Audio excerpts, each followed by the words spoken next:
Assalamualaikum warahmatullahi wabarakatuh. Perkenalkan, nama saya Devira Zara Fadila dengan NIM S1S122055.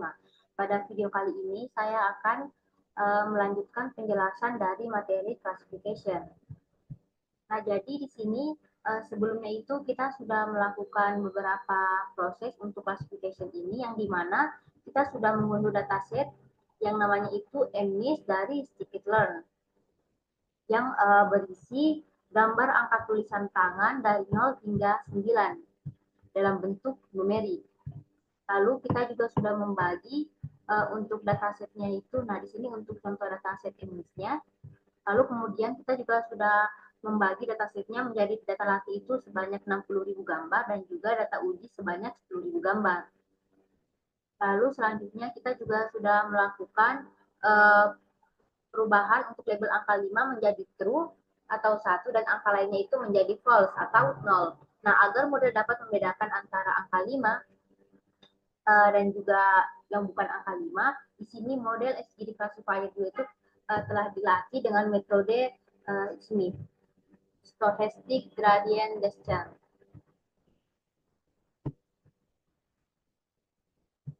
Nah, begitu.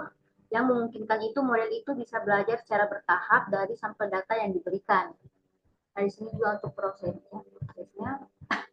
Lalu kemudian selanjutnya di sini kita juga sudah melakukan pengujian performa model dengan cross validation, yaitu membagi data latih ke dalam beberapa subset untuk mengevaluasi akurasi model secara lebih menyeluruh. Nah, hasil evaluasi menggunakan lalu kemudian di sini lalu selanjutnya kita juga sudah melakukan proses hasil evaluasi menggunakan confusion matrix yang menunjukkan bahwa model itu mampu mengenali angka lain yang mirip dengan angka 5. Kemudian akurasi yang didapatkan juga di sini tuh cukup tinggi. Lalu kemudian untuk hasil confusion matrixnya itu seperti ini. Nah, jadi di sini itu hasil evaluasi menggunakan confusion matrix itu menunjukkan bahwa model mampu mendeteksi angka 5 dengan cukup baik. Tetapi masih ada beberapa kesalahan dalam mengenali angka lain yang mirip dengan 5. Nah, akurasi yang didapat itu cukup tinggi, namun karena datasetnya tidak seimbang, kita juga perlu melihat metrik evaluasi lain seperti precision dan juga recall-nya untuk mendapatkan gambaran yang lebih akurat.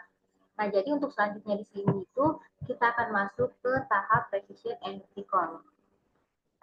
Kita buka.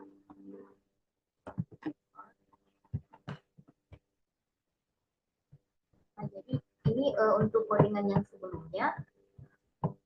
Nah, sampai di confusion matrixnya. Lalu selanjutnya kita akan lanjut untuk precision and recall. Jadi di sini kita tulis saja sesuai dengan yang di buku panduan. Nah, jadi sebelum itu perlu kita ketahui, jadi setelah membangun model untuk mendeteksi angka 5 itu, kita perlu lagi mengevaluasi performanya lebih dalam. Nah, di sini kita menggunakan yang pertama itu ada precision dan juga recall. Jadi sebelumnya perlu kita ketahui bahwa precision itu merupakan proporsi prediksi angka 5 yang benar dibandingkan dengan semua prediksi angka 5. Sedangkan recall itu adalah proporsi angka 5 yang berhasil dideteksi oleh model dibandingkan dengan jumlah angka 5 yang sebenarnya ada dalam dataset. Oke, kita tuliskan di sini.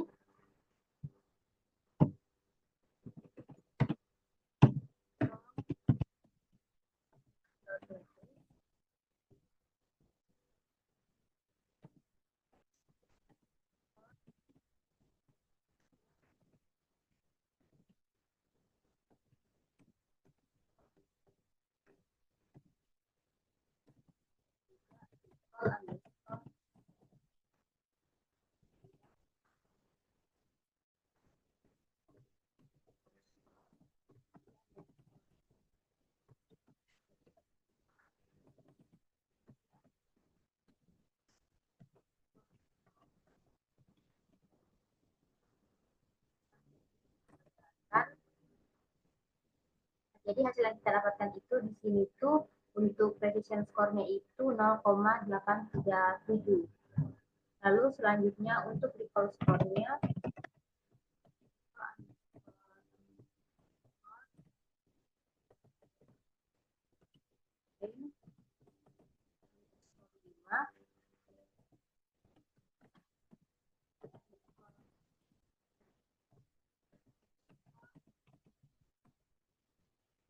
Jadi untuk recall-nya itu yang kita dapatkan di sini itu 0,65. Lalu selanjutnya, nah jadi selain precision dan juga recall, di sini juga ada metrik yang namanya itu F1 score untuk mengevaluasi modelnya. Jadi kita coba tuliskan koordinatnya.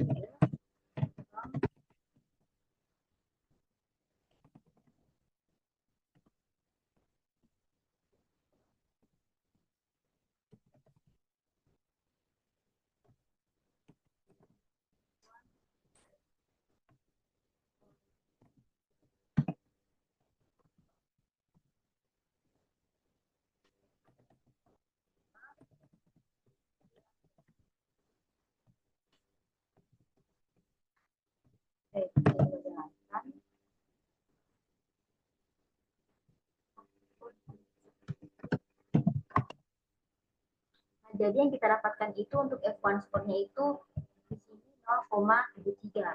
Nah, untuk F1 score itu merupakan rata-rata harmonis antara precision dan juga recall yang digunakan untuk keseimbangan antara keduanya. Nah, jadi di sini kita dapatkan untuk precision-nya itu 0,83, kemudian recall-nya 0,65 dan juga untuk F1 score-nya itu 0,3. Nah, lalu selanjutnya ini itu ada precision or recall trade-off. Nah, jadi di sini tuh kita akan uh, untuk trade-off-nya. Kita tuliskan di underscore work sama dengan of.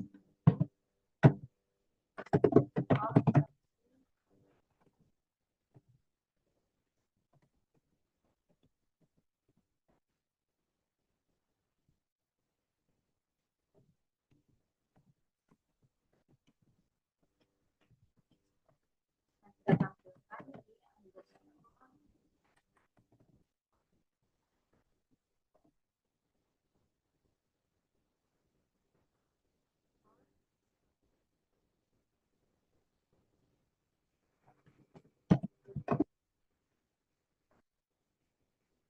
Di sini kita dapatkan array-nya itu array 2164.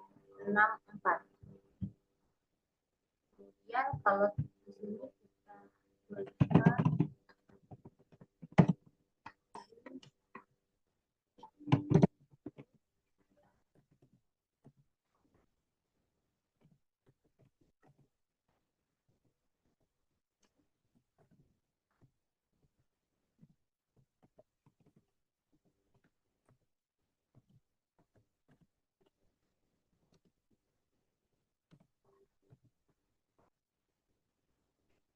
nah, jadi di sini kan di sini itu untuk mendapatkan skor keputusan dari model untuk satu sampel angka.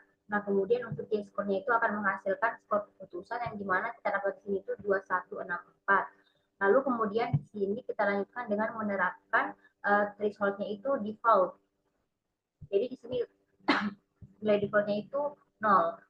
Nah, kemudian di sini jika skor lebih besar dari threshold, maka prediksinya itu akan true. Nah, sebelumnya kita perlu ketahui bahwa secara default itu model itu akan menggunakan threshold tertentu untuk menentukan apakah suatu angka adalah 5 atau bukan. Nah, kita dapat mengubah threshold ini untuk menyeimbangkan antara precision dan juga recall-nya. Jadi di sini tuh kita melihat skor keputusan yang diberikan oleh model. Nah, kemudian di sini kita akan bandingkan hasil prediksinya itu saat menggunakan threshold default dan juga threshold yang lebih tinggi. Nah, untuk yang pertama kita coba untuk threshold default-nya yaitu 0. Nah, kemudian untuk selanjutnya kita akan coba di sini. Untuk threshold-nya itu kita kasihkan angka yang tinggi yaitu 8.000.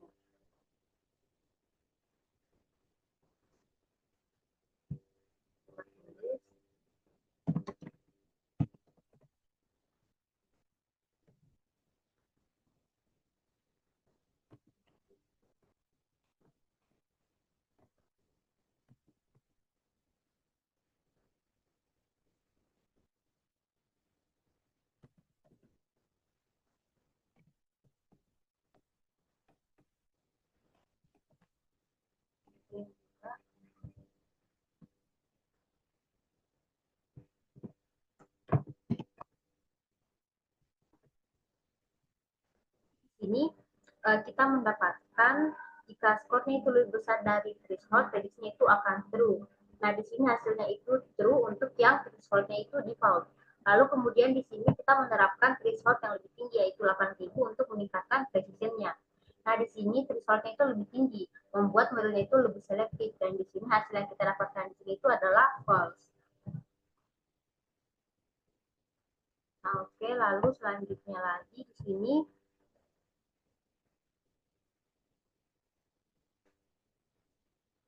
nah, jadi di sini itu kita akan menentukan threshold optimal dengan precision recall curve. Jadi kita akan menggunakan precision recall curve untuk menentukan atau untuk menemukan threshold terbaik yang memberikan precisionnya itu lebih besar dari 90%. Jadi kita tuliskan di sini. Nah, oke, jadi di sini kita melakukan import dulu.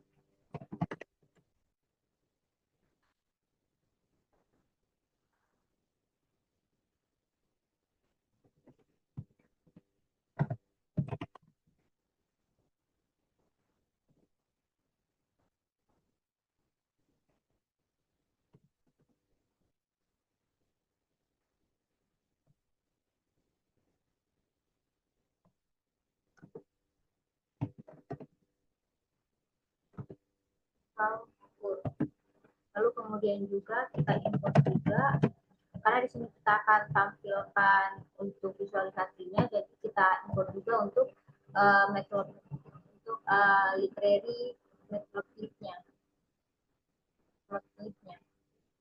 Oh,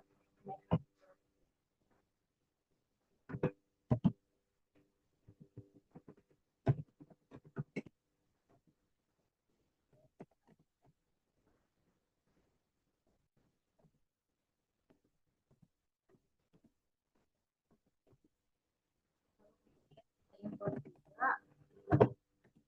Nah,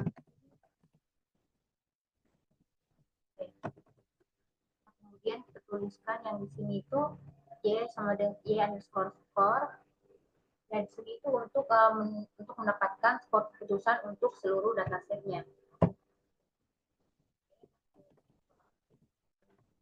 Sama dengan underscore dengan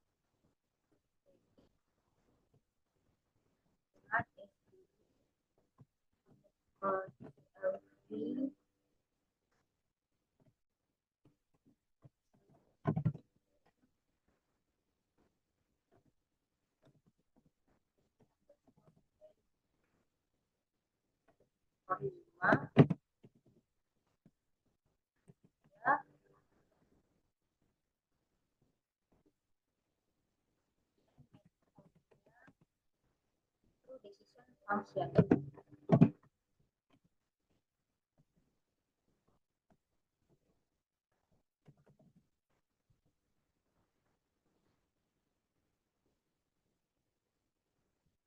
Lalu selanjutnya di sini kita lanjutkan tulis untuk yang precision, recall dan juga threshold-nya. Nah, di sini kita akan menghitung untuk kita akan menghitung precision dan juga recall-nya itu berdasarkan threshold-nya.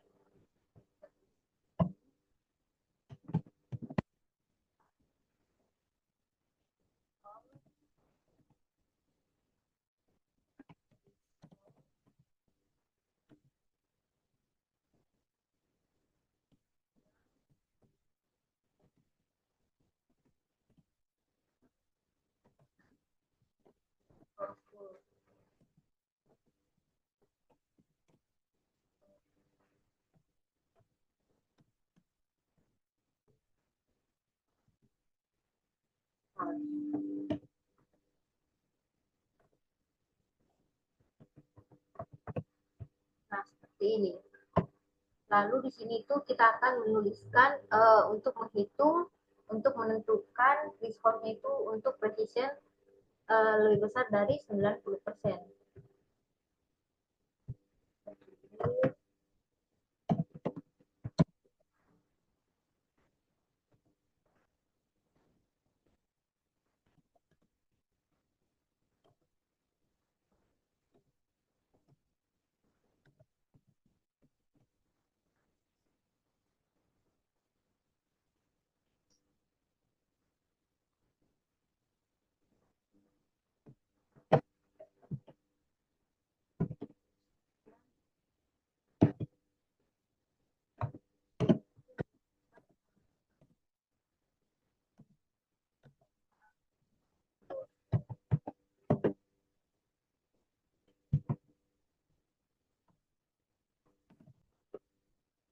kemudian recall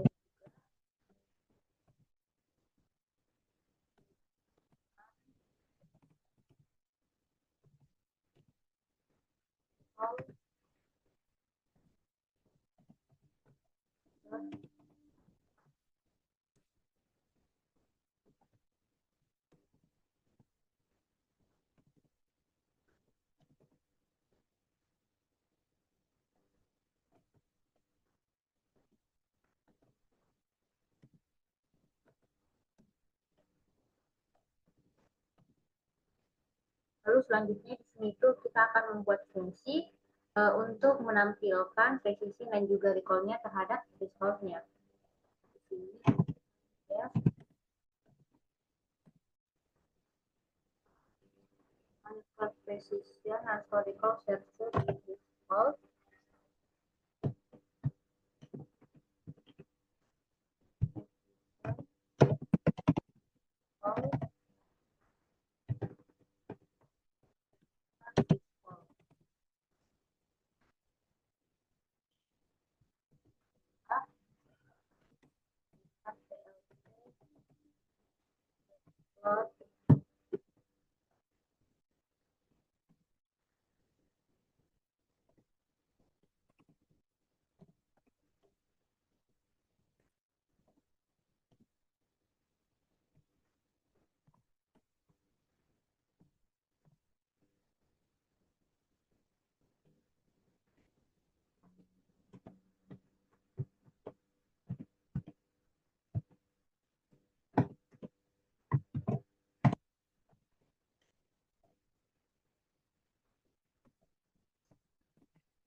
Nah, jadi di sini itu akan membuat fungsi untuk menampilkan precision dan juga recall-nya itu terhadap threshold-nya.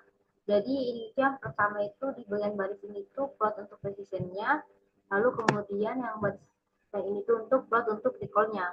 Lalu di sini kita menampilkan untuk legend-nya, lalu kemudian ini label untuk sumbu X dan ini untuk label sumbu Y. Lalu kemudian ini untuk menampilkan grid-nya. Lalu selanjutnya di sini tuh kita akan menampilkan grafik precision recall-nya. Jadi kita tulis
seperti ini.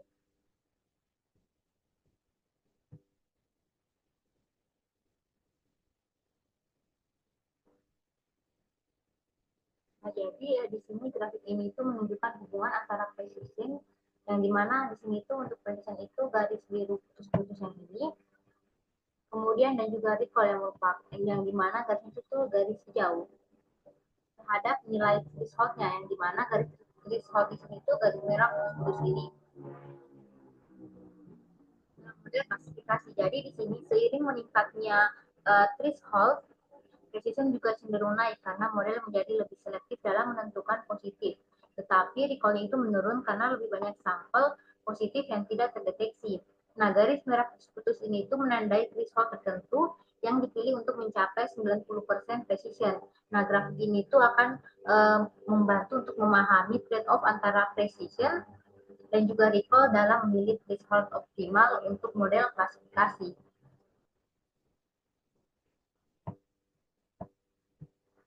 Nah, lalu selanjutnya kita tuliskan lagi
itu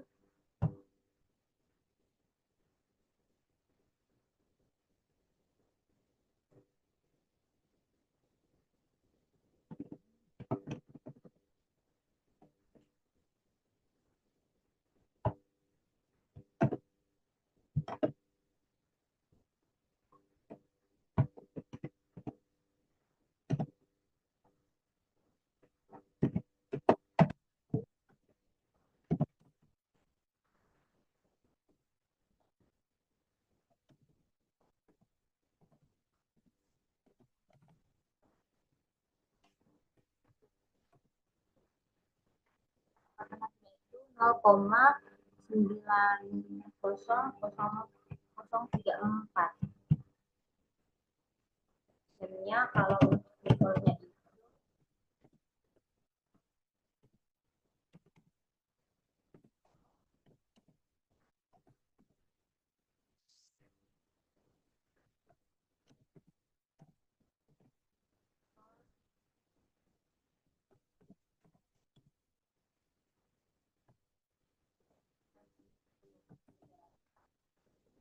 nah di sini kita dapatkan untuk recall score-nya itu 0,47.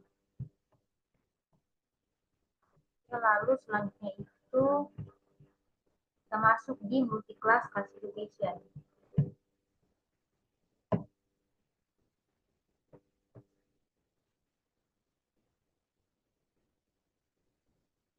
Nah, jadi selanjutnya itu kita masuk ke multi-class classification.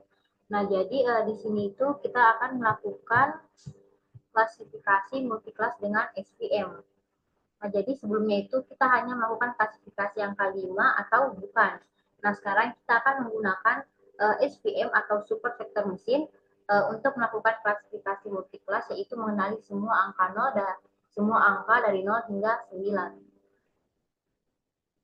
Nah, yang pertama di sini kita tuliskan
Nah, oke, di sini kita sudah tuliskan kodenya. Jadi di sini kita sudah mengimport untuk Library SVM sendiri. Lalu kemudian di sini kita menginisialisasi model SVM-nya. Kita melatih untuk modelnya dengan subset. Kemudian di sini kita memprediksi satu digit angka. Nah, di sini yang muncul array di sini itu 5, kemudian di tab itu win 8. Lalu selanjutnya di sini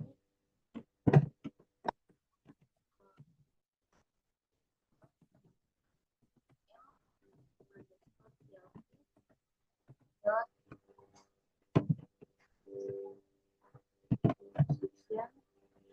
function.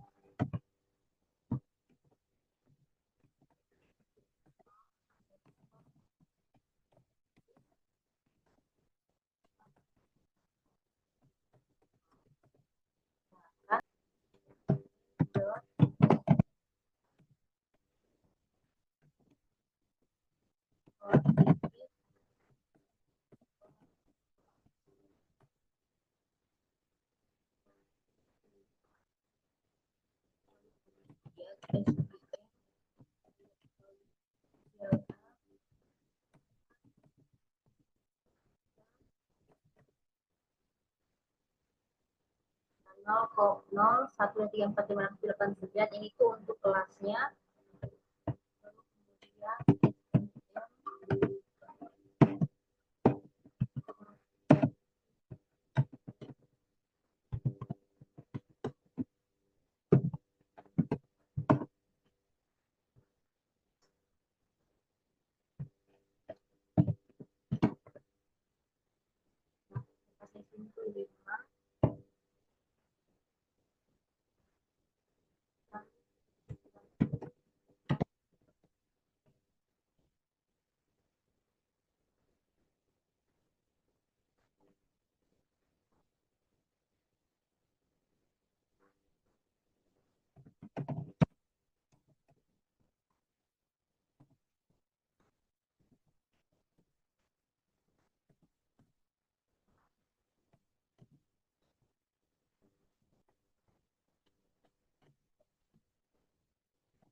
Oke, baik. Nah, di sini codingannya sudah jalan. Nah, jadi untuk yang pada baris ini tuh kita menggunakan pendekatan one versus race yang dimana dengan support SFC yang dimana merupakan support vector mesin untuk multi class classification. Lalu selanjutnya di sini kita menginisialisasi untuk modelnya. Lalu kemudian untuk di sini itu kita melatih model dengan dataset X-Train yang merupakan fitur dan juga Y-Train-nya yang merupakan labelnya. Lalu kemudian selanjutnya yang predik ini tuh kita memprediksi kelas dari sum digit yang dimana kita mengambil satu sampel data.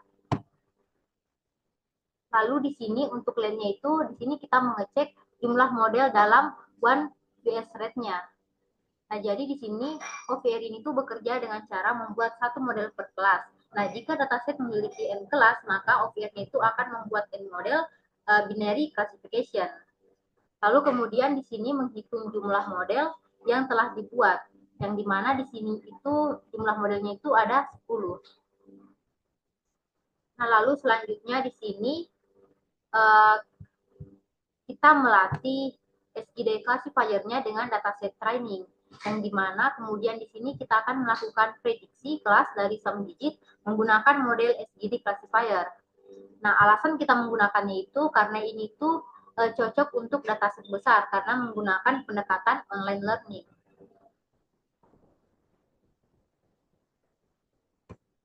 Nah, lalu di sini kita menampilkan decision function dari SGD-nya.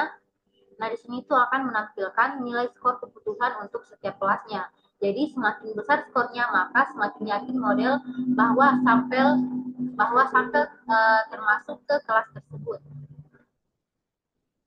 Nah, lalu yang di sini itu untuk mengevaluasi akurasi dengan cross validation. Nah, jadi di sini itu kita mengukur performa model dengan cross validation yang membagi data menjadi 3 bagian atau 3 fold, lalu melatih dan menguji modelnya itu sebanyak 3 kali. Nah, kemudian di sini kita menggunakan akurasi sebagai metrik evaluasinya. Nah, di sini untuk outputnya itu di sini fungsi itu mengembalikan array berisi 3 skor akurasi dari tiap fold, yang dimana fold pertama itu 0,87, lalu kemudian fold kedua 0,85 dan juga fold ketiga 0,86. Nah, untuk yang terakhir pada multi-class classification, nah di sini tuh kita melakukan standarisasi data dan juga evaluasi akurasi. Jadi kita melakukan scalar yang digunakan untuk normalisasi data dengan yang sama dengan 0 dan juga standar deviasinya itu sama dengan 1. Nah, lalu kemudian di sini itu kita melakukan standarisasi datanya. Lalu kemudian di sini untuk mengubah data extract menjadi tipe data float. Lalu kemudian kita akan menstandarisasi nilai-nilainya. Nah, lalu untuk yang terakhir di sini tuh kita melakukan evaluasi akurasi dengan data yang sudah distandarisasi. Jadi di sini kita menggunakan data yang sudah distandarisasi untuk cross validation dan juga di sini itu SGD-nya itu sangat dipengaruhi oleh skala fitur sehingga standarisasi itu dapat meningkatkan akurasi yang dimana untuk hasil akhirnya itu kita mendapatkan nilai 0,89 kemudian 0,891 dan juga 0,90. Oke, cukup sekian penjelasan saya tentang materi classification. Lebih dan kurangnya mohon dimaafkan. Assalamualaikum warahmatullahi wabarakatuh.